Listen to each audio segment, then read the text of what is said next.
الفبا. میکنیم امروز با تو خیر و خوش.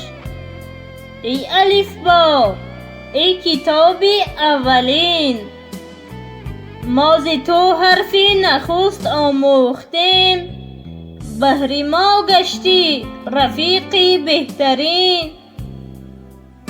از تو اسراری سخن آموختیم، لفظ ما برا نمودی ای کتاب، دلکش و شیرین همچون بچگی، شیوه شیوا نمودی ای کتاب.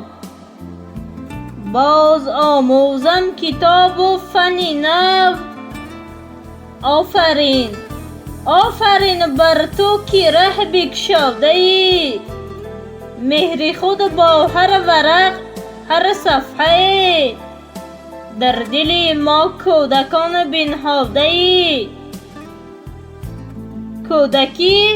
کودکی در خاک ها چولیده را، ای الفبا راست کردی زنده باش، رهکشا و رهنمای ما تویی، در دل ما تا ابد پاینده باش.